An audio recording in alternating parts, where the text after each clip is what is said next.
Good afternoon or evening, it's Laura Evans here from Unleash Your Potential, helping people like you to unleash their potential in business and life. And today I've had a number of conversations with line managers in business, employees that are being asked to consider to go back to work, as well as a number of small business owners.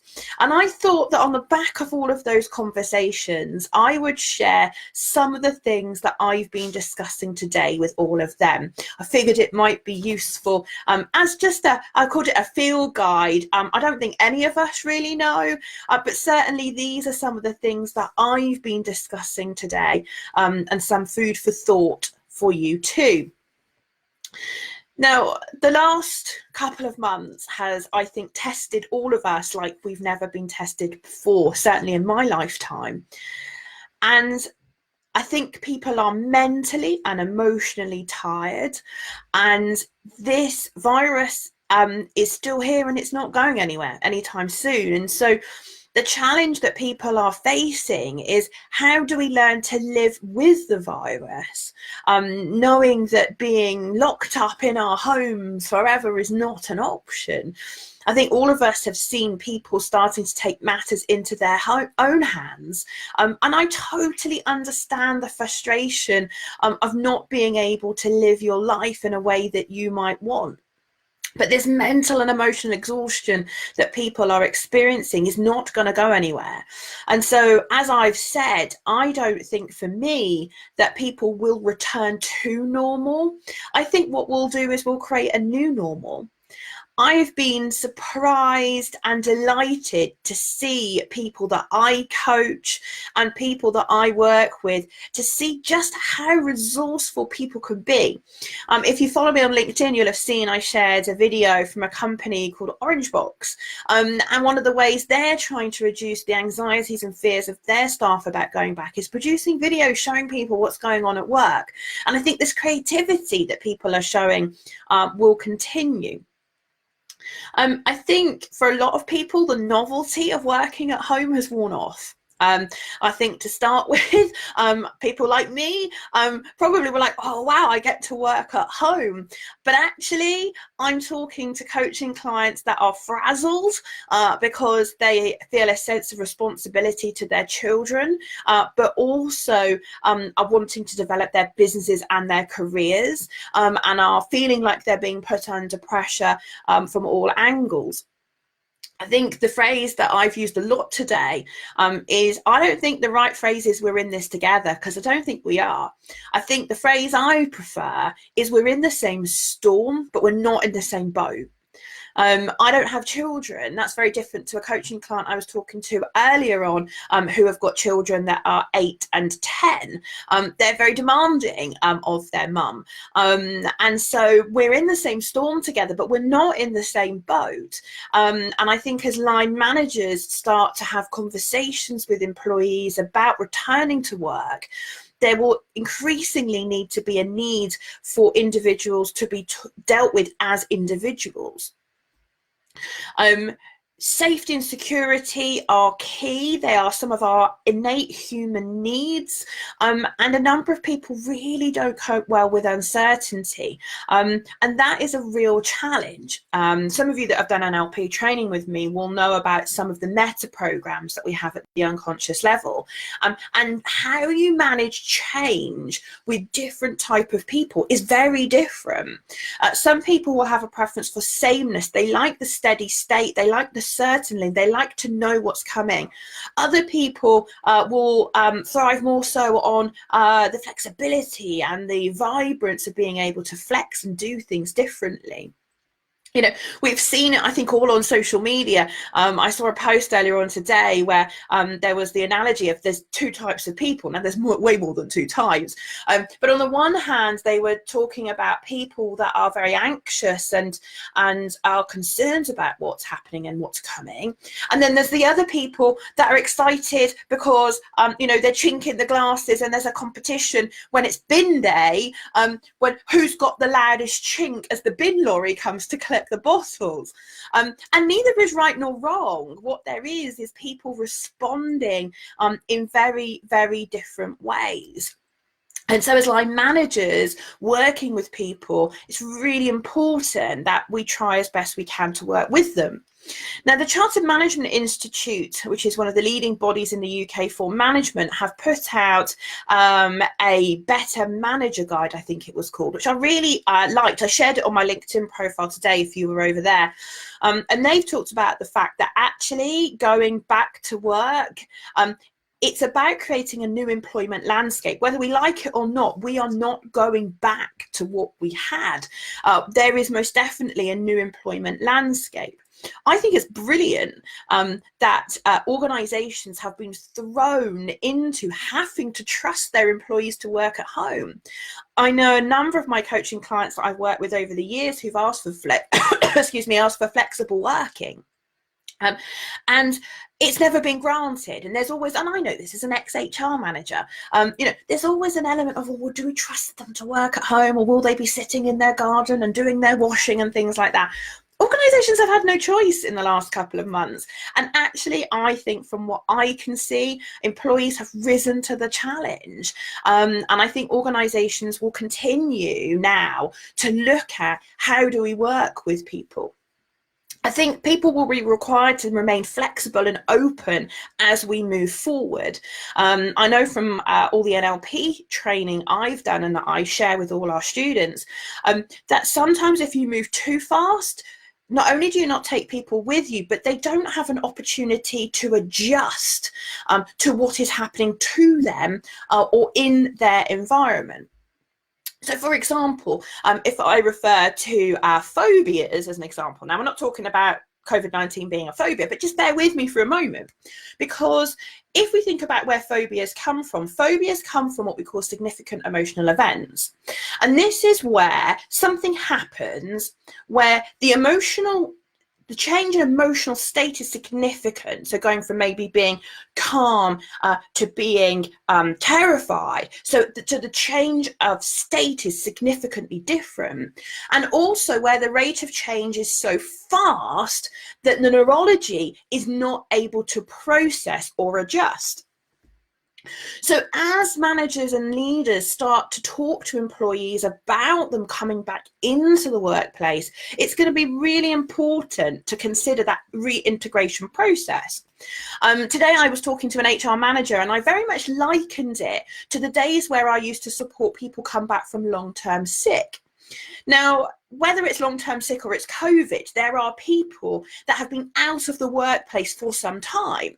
There is always, therefore, barriers to re-entering the workplace. I know that firsthand when I had my mental health challenges back along. The thought of going from being not at work to being back full-time terrified me. And so we used to have return to work plans.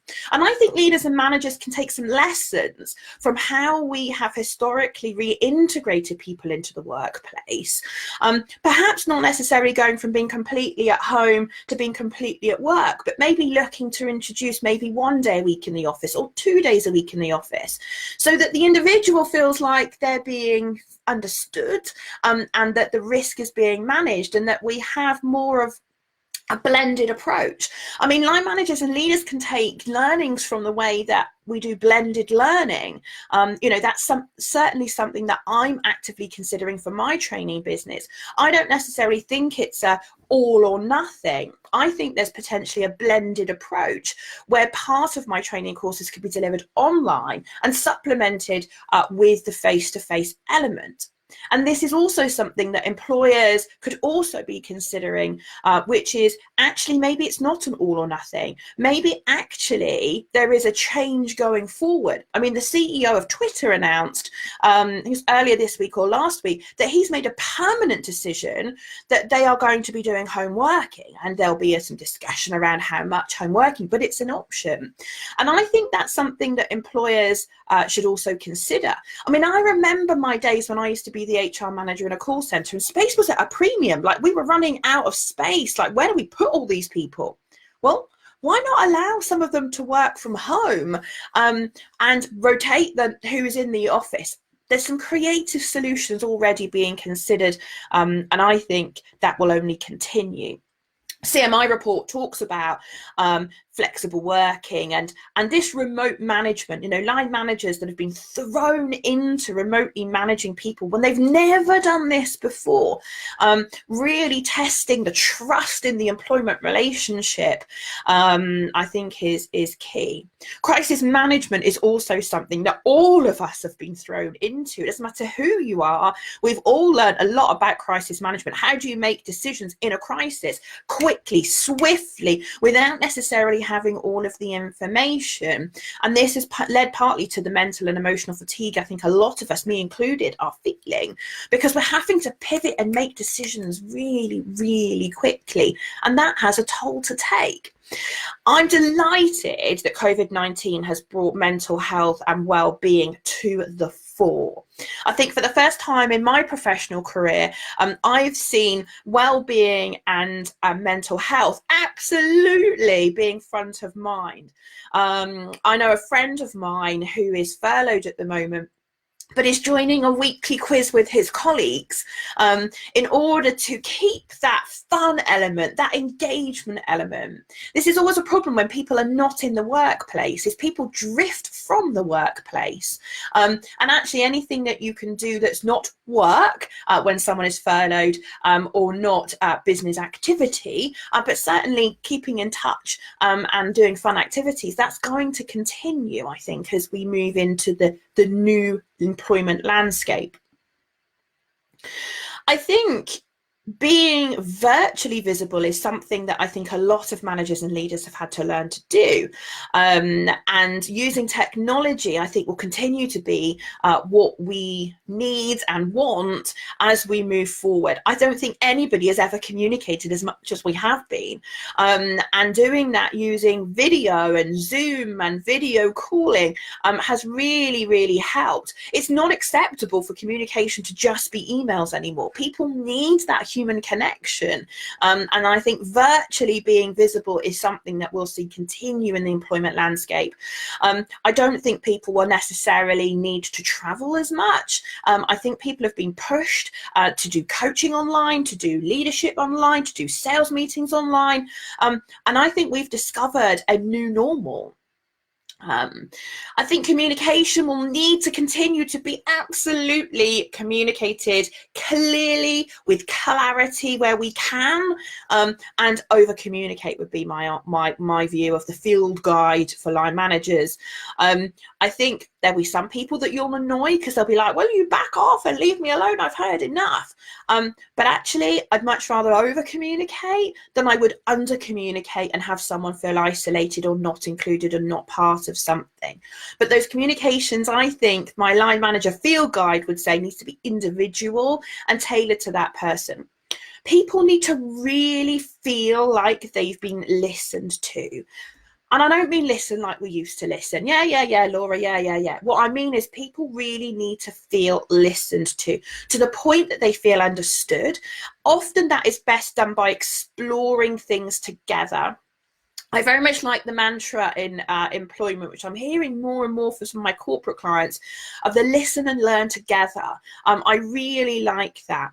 As in, none of us are going to get this right all the time, but we're going to listen. We're going to explore it. We're going to look to understand where you're coming from. And we're going to listen to look to learn together, to look forward, having taken the learnings of what we've been through in the last few months, and look to apply them as we move forward into this new employment landscape. What have we learned? Video being key. It's one of the things.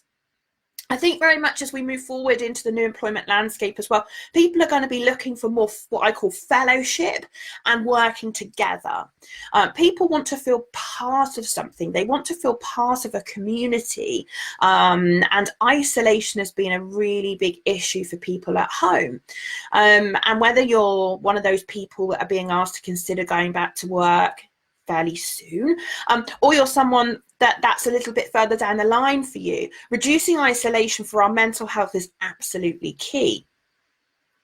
Acknowledging the challenges and not burying our heads is another key mantra, I think, for my field guide for line managers. There is no point in you trying to just bury your head in the sand and be an ostrich as a line manager. You need to listen. You need to actually acknowledge it. Even if you say, I've heard you and I don't currently have an answer, but ignoring it, like the politicians are doing to some of our questions at the moment, it's just not going to wash for that long-term employment relationship. Let's be honest, there are a lot of people at the moment who I would in my HR days call a flight risk. There's lots of programs out there at the moment that I'm seeing pop up about job hunting in a crisis, getting ahead of the game. And I think as a leader, you need to think long term, not just short term. This isn't necessarily just about how you get someone back to work. It's about how you build that relationship and continue to build that relationship with each person in your team. Sharing success stories will help people feel engaged and part of a community. And so making sure that you do that, as well as looking for opportunities to get people to collaborate and engage with one another. So it might be that while, normally you might have one person work on a project, you could maybe have two people and set them the task of actually collaborating and working together. Building that sense of community, I think, will be really important. The other thing I think around the employment, I call it employment contract or employment relationship, that I think also line managers need to be mindful of in this field guide, is managing the resentment. Now, this is something that I used to see a lot when I was managing redundancy programs. So redundancy programs, you would see where there would be a need from the business to reduce headcount for whatever reason, and you would end up with smaller teams having to deliver the same amount of work as larger teams. And so the individuals start to resent the organization. You then have, in this environment with COVID, some employees that I'm talking to who are resenting, some of their colleagues. Now, it's awful that we are in this situation. Of course it is. And first and foremost, I'm hearing from people saying, look, it's awful that we're here. It's awful that people are furloughed. It's awful that some people are having to do things they would really rather not. But there is an element of resentment about some of the clients I'm talking to who are still being expected to work extra hard, where their teams have had to be furloughed, or whether colleagues have had to be furloughed. So some of the middle and senior managers I've been talking to over the last few days are really struggling at the moment. And it's like, it's all right for them. They're sat at home on 80% of their wages, not doing anything. And here I am holding the fort. And when they come back, how am I going to be treated? Am I going to get a free holiday, as it was quoted to me? Now, please don't take out of context what I'm saying. I'm not being critical of anybody. I mean, it's awful that anybody would be in a position where their role is such that there isn't anything for them to do, and so they're on furlough. Of course, no one would wish that on anyone. But in my line manager field guide, this is something that line managers are going to have to really manage as people start to come back into the workplace. How are you going to manage how people feel? I mean, there was resentment about who decided who got furloughed and who didn't. So resentment may appear and may rear its head, and ignoring it is the worst thing you can do. Open, honest communication, and I think that will make a massive, massive difference. And then there's the whole piece about mental health and well-being. So my line manager field guide would also encourage you to really think now about the learnings that we've had from COVID-19, about just how important it is to make sure people are managing themselves. I was talking to one coaching client this morning, and her expectations of herself was that she would be able to deliver exactly the same at home. And we had a conversation about really how realistic is that, given the mental and emotional fatigue that most people are experiencing, given the additional responsibilities at home most people are experiencing, the pressure that people are being put under to do things that perhaps they wouldn't normally do. Then actually sometimes we have to be mindful of people's own expectations of themselves. And as line managers and my field guide, I would suggest that line managers also need to cut some of their team a little bit of slack. As they return to work, your team are going to need to be set some realistic expectations. And as a line manager, I'd invite you to look out for those people that you're bringing back into the workplace who perhaps have those unrealistic expectations of themselves, unrealistic expectations maybe of some of their colleagues, and best support them as you can. Flexibility will be the name of the game.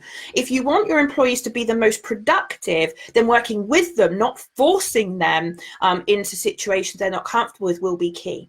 You will have team members who are overly anxious, and you might not understand it. You might think, well, I know we've got the processes in place. I know that, you know, the high risk jobs, we've done the risk assessments, and those people that need masks and shields and gowns, they've got them. But I don't understand why this person is refusing to come back to work when actually in the grand scheme of things, their job is considered low risk when we've done the risk assessments. They need to hand wash, they need to keep 2 meters apart from everyone, and of course stay alert to what's going on around them so they don't put themselves at unnecessary risk. But there will be some people in my line manager field guide here that you're going to have to be looking out for and supporting them. Remember I said earlier, listen, explore, understand, take the learnings from COVID and look how you can take them with you and take them forward will be really, really key. Of course, organizations have got to manage the financial health and viability of their businesses alongside the risks of people's personal health, physically and mentally. And this is not going to be easy. And this is something that people are going to have to learn as we go. And as I said earlier, listen and learn, listen and learn, listen and learn. And be honest as a line manager with your team. I don't have all the answers. And actually, I had a conversation with a line manager this afternoon when I was talking to her and saying, do you know what? I think you should just be honest and say to your team, I'm probably going to make some mistakes. I'm only human. And actually, what I want to do is work with you. And so I think honesty as a line manager will be absolutely key as we move forward. My final point of my line manager guide is take care of you. I think line managers are in a very difficult situation where they are expected to perform miracles sometimes. They have pressure from above pushing down. You have the pressure from the team pushing up. And sometimes that's really tough. And I'm always reminded of the analogy of getting on a plane. You know, the hundreds of times we've all sat through that safety briefing on a plane and they tell you put your own oxygen mask on first before you help anyone else. And I think in all of this as line managers, you too need to make sure that you don't have unrealistic expectations of yourself, that you do cut yourself some slack, that you do feel able to reach out to someone if you're struggling, whether that be your line manager, whether that be your coach, whether that be HR. But look and seek that support out because it is there. There's a brilliant quote by Penny Reid, which is Penny Reid, don't set yourself on fire to keep others warm. And that is what a lot of line managers do because they care so passionately about their teams. So I hope you've enjoyed my video today about my line manager field guide to helping people transition back to work. The truth of the matter is there is no right or wrong as such. What there is we're all learning together. There is no definitive guidebook. There is no rule as such about how best we do this.